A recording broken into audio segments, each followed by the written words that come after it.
39 Democrats snubbed their leadership and voted yes to the Republican-sponsored bill to let Americans keep their existing health care coverage. Now, the bill passed. It all happened just a short time ago, but not before some heated debate.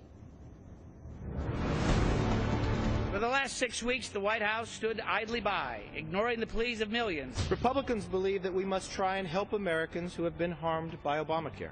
Our straightforward one-page bill says, if you like your current coverage, you should be able to keep it. I would urge my colleagues to defeat this Trojan horse. The Trojan horse. A Trojan horse. The Trojan horse whose underbelly is poisonous. It wasn't until this bill that he came to the mic and say, you know what?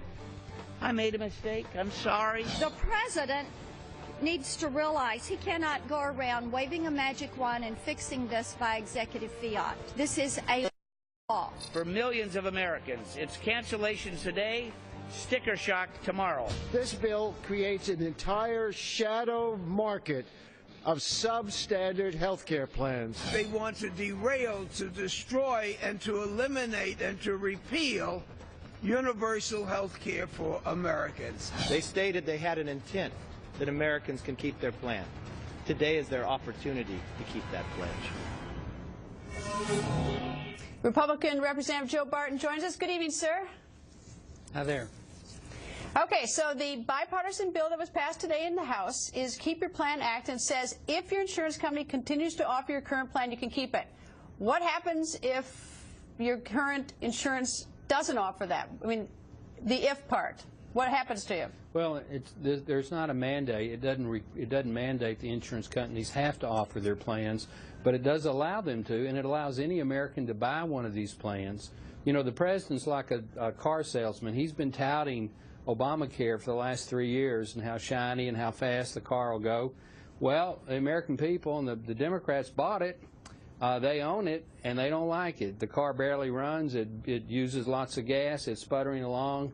And I think the American people want their money back. And the question is, how long is it going to take before we agree that it's a lemon and let the American people go back to stage one?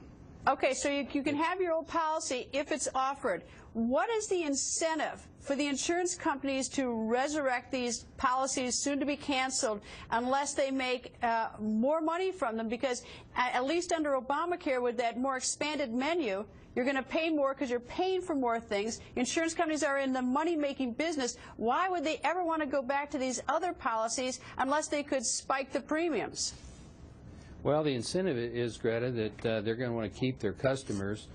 One would assume that if they had a plan that just got canceled, most people would prefer to keep that plan rather than go to a more expensive plan that had coverage that they don't need.